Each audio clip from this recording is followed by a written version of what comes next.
The sand was stained crimson. The salty air carried a chilling message. On the beaches of Kamakura, the Mongol envoys lay dead.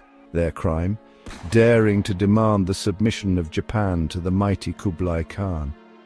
Their execution was a bold statement. It was an act of defiance that would echo through history. Japan, the land of the rising sun, would not bow to any foreign power. The envoys had arrived, bearing scrolls adorned with Kublai Khan's seal. Their message was clear: submit or face annihilation. The Japanese, however, chose a different path. They chose honor. They chose resistance. The execution of the envoys was a declaration of war. It was a signal that the fate of Japan would be decided not through diplomacy, but on the battlefield. The Mongol Empire, vast and unstoppable, had never tasted such defiance. From the steppes of Asia to the heart of Europe, Kublai Khan's word was law. But Japan, an island nation shrouded in mist and legend, held fast to its ancient ways, its warrior code, and its unwavering belief in its divine destiny. This was a clash of civilizations, a conflict that would determine the fate of the East. Kublai Khan, grandson of Genghis Khan, was a ruler of unparalleled ambition. His empire stretched across continents, a testament to Mongol military prowess. Yet one prize eluded him: Japan. The island nation, a tantalizing jewel across the sea, refused to bend the knee. This defiance was an affront to Kublai's vision of a world united under his banner. For years, Kublai Khan had sent emissaries to Japan, demanding their submission. He promised them trade and prosperity if they acknowledged him as their overlord. But the Japanese remained resolute. They saw the Mongols as barbarians, a threat to their ancient culture and way of life. This refusal to submit, this unwavering defiance, fueled Kublai Khan's determination. He would make Japan an example. He would show the world the price of defying the Mongol Empire. Kublai Khan envisioned a grand armada, a fleet that would dwarf anything the world had ever seen. It would carry the full might of the Mongol war machine across the sea, crushing all resistance in its path. The invasion of Japan was not just a military campaign. It was a matter of pride, a test of Kublai Khan's will against the very gods the Japanese believed protected them. The year was 1274. Across the Tsushima Strait, a sight emerged from the horizon that chilled the hearts of Japanese fishermen. Hundreds of Mongol ships, their sails billowing like thunderclouds, approached the Japanese coast. It was an armada unlike anything the world had ever witnessed, a floating city of warriors carrying the fury of the Khan himself. Panic spread through the coastal villages as news of the approaching fleet reached the mainland. The Mongols were coming. The samurai, Japan's warrior class, prepared for war. Clad in their distinctive armor, swords and arrows at the ready, they were a formidable force, masters of swordsmanship and steeped in the code of Bushido. But the Mongol invasion presented a new kind of warfare, one that tested the samurai's skills and resolve. The Mongols fought with ruthless efficiency, using gunpowder weapons and tactics unfamiliar to the Japanese. Despite their initial successes, the samurai soon realized they faced an enemy unlike any they had encountered before. The fate of Japan hung in the balance.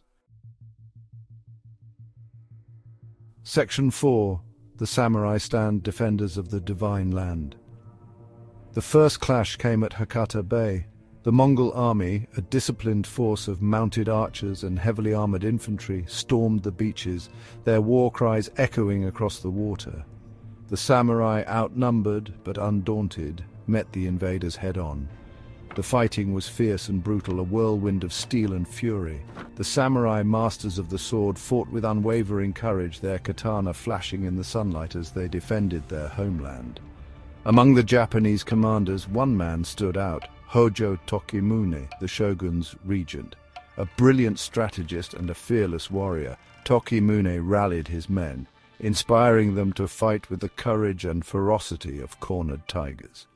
He understood that the fate of Japan rested on their shoulders. Under Tokimune's leadership, the samurai repelled wave after wave of Mongol attacks. They fought with the unwavering belief that they were defending not just their homes, but the very soul of Japan, a land they believed to be divinely ordained. But the Mongols were relentless. Their superior numbers and advanced weaponry began to take their toll. The samurai, exhausted and outnumbered, faced the grim reality that they might not be able to hold back the Mongol tide. Section 5. A momentary reprieve. The calm before the storm. As the sun began to set, casting long shadows across the battlefield, a storm gathered on the horizon. The wind howled, the waves churned, and the sky turned a menacing shade of black. The Mongols, fearing that the storm would dash their ships against the rocks, made a fateful decision. They retreated back to their fleet, seeking shelter from the fury of the elements. The Japanese, battered and bruised but not broken, watched as their enemies disappeared into the storm clouds. The first invasion had been repelled, but at a heavy cost. The samurai knew that the Mongols would be back. Kublai Khan, his pride wounded, would not accept defeat so easily. The Japanese had been given a reprieve, a chance to prepare for the inevitable second wave. The storm that had saved them also served as a chilling reminder. The Mongols would return, and they would return in greater numbers. The Japanese, under the leadership of Hojo Tokimune, began fortifying their defenses. They built walls, trained new warriors, and prayed for the strength to withstand the storm that was to come. The calm after the storm was a time of reflection, a time to honor the fallen and prepare for the next battle. The fate of Japan, it seemed, would be decided in a final, epic confrontation. With the storm subsiding and dawn breaking over the horizon, the aftermath of the battle became clear. The Mongol fleet, battered and scattered, limped away from the Japanese coast, their once fearsome invasion force now a shadow of its former self. The Japanese defenders, though exhausted and mourning their fallen comrades, stood resolute. They had faced the might of the Mongol Empire and emerged victorious, at least for now. As the sun rose higher, illuminating the battlefield, the Japanese began the solemn task of burying their dead and tending to the wounded. The samurai, under the guidance of Hojo Tokimune, honored the bravery and sacrifice of those who had given their lives to protect their homeland. The air was thick with the scent of incense and the sound of prayers, a tribute to the warriors who had fought so valiantly. In the towns and villages, news of the victory spread like wildfire. The people, who had lived in fear of the Mongol invasion, now rejoiced. They celebrated their defenders, the samurai who had stood against the tide and turned back the invaders. It was a moment of unity, a time when the entire nation came together to honor their heroes and prepare for the future. But amidst the celebrations, there was a sense of foreboding. The Japanese knew that this victory was but a temporary reprieve. Kublai Khan would not accept defeat. He would regroup, rebuild, and return with an even greater force. The Japanese, under the leadership of Hojo Tokimune, continued to fortify their defenses, train new warriors, and prepare for the inevitable return of the Mongol horde. The battle had been won, but the war was far from over. The Japanese knew that their greatest challenge was still to come. The calm after the storm was a time of reflection and preparation, a time to honor the fallen and ready themselves for the final epic confrontation that would decide the fate of Japan. As the echoes of the Mongol retreat faded into history, the battle left an indelible mark on Japan. The victory against the formidable Mongol Empire became a defining moment, not just for the warriors who fought, but for the nation as a whole. The resilience and unity displayed by the Japanese during the invasion fostered a renewed sense of national identity. Samurai valor and the strategic brilliance of leaders like Hojo Tokimune were immortalized in stories, songs, and the annals of history. The battle demonstrated the strength of a united Japan, inspiring generations to come. In the years that followed, Japan fortified its coastal defenses, built stronger fortresses, and developed more sophisticated military strategies. The lessons learned from the Mongol invasions were integrated into the training of samurai, ensuring that the nation would be better prepared for any future threats. Culturally, the battle reinforced the importance of Bushido, the samurai code of honor, loyalty, and sacrifice. This period saw a flourishing of literature and art that celebrated the spirit of the samurai and the divine intervention that many believed had saved Japan. The memory of the Mongol invasions also influenced Japan's foreign policy. The Japanese leaders became more cautious and strategic in their interactions with neighboring powers, understanding the importance of both military might and diplomatic acumen. Generations later, the legacy of this battle still echoes in modern Japan. The values of resilience, unity, and preparedness continue to shape the nation's character. The story of how a small island nation stood against one of the greatest empires in history remains a testament to the strength of the human spirit. As the sun sets over the land of the rising sun, the legacy of those who fought and sacrificed lives on, a guiding light for the future of Japan. As the historical chronicles celebrate the grand narratives of victory and strategy, the personal stories from the battlefield often remain in the shadows, waiting to be told. These untold stories offer a glimpse into the human side of the conflict, revealing the courage, sacrifices, and resilience of those who fought. One such story is that of a young samurai named Hiroshi who left his village with a heart full of resolve and a promise to protect his family. Hiroshi's letters, discovered years later, paint a vivid picture of the horrors of war and the indomitable spirit of the warriors. "The sky darkened with arrows and the ground trembled under the march of our enemies," he wrote. "But we stood firm, our hearts beating as one, driven by the love for our land and people." Another poignant tale is that of Kaid, a healer who tended to the wounded amidst the chaos of battle.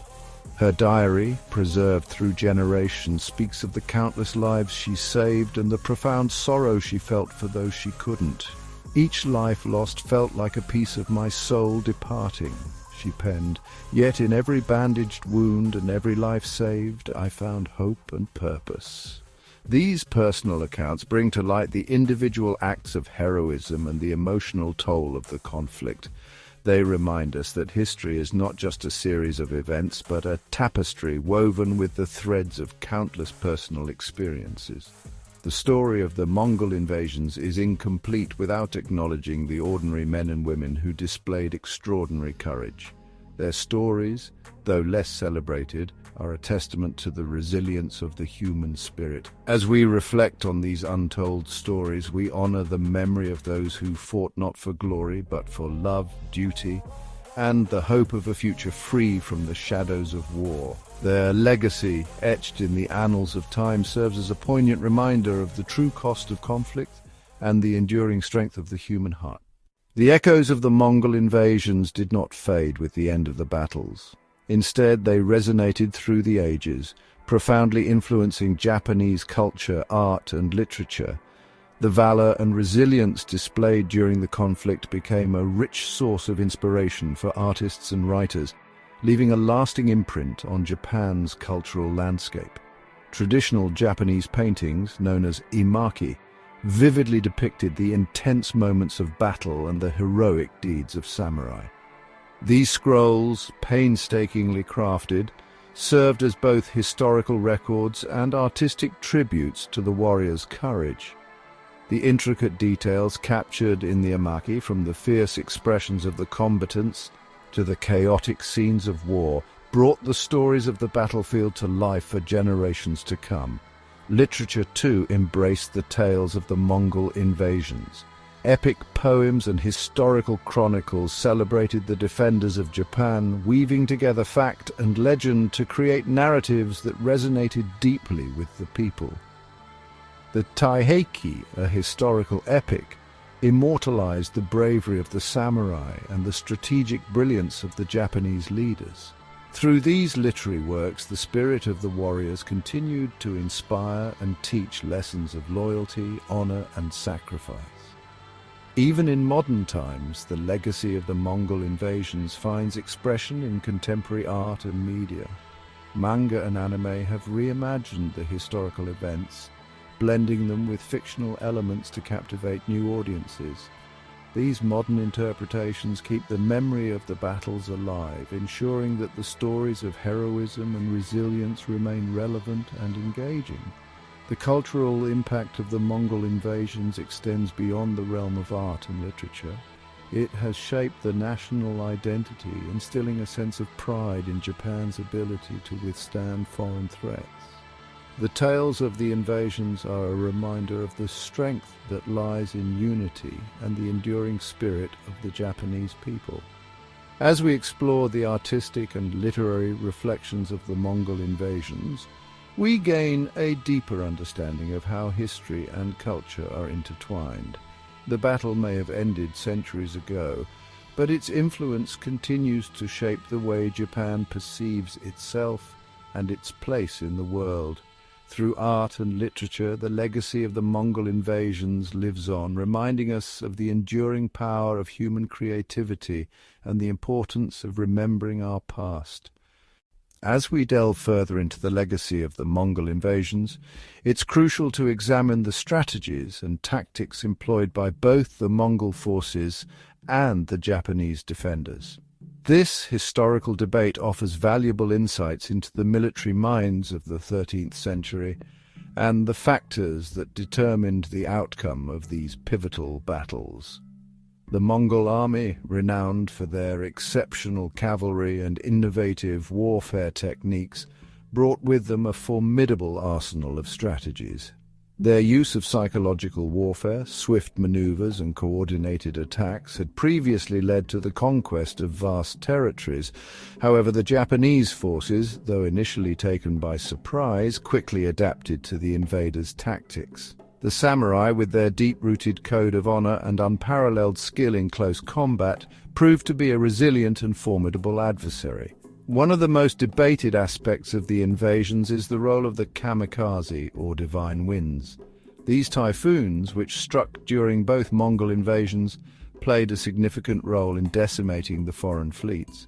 Some historians argue that the Mongol defeat was primarily due to these natural disasters, while others emphasize the strategic prowess of the Japanese defenders.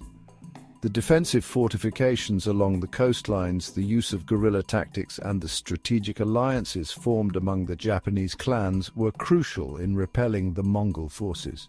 The construction of stone walls and the deployment of archers and spearmen in strategic locations showcased the Japanese ability to adapt and innovate in the face of a superior enemy.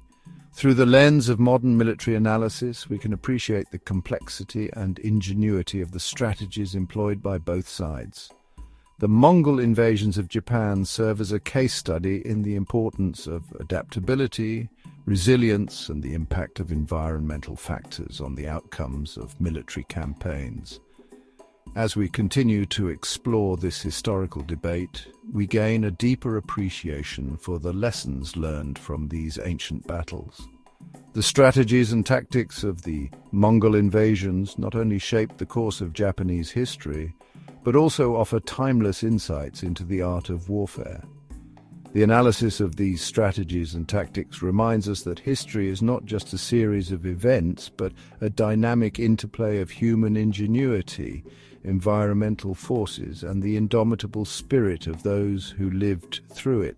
By understanding the intricacies of these historical conflicts, we can better appreciate the complexities of our past and the enduring legacy of those who shaped it.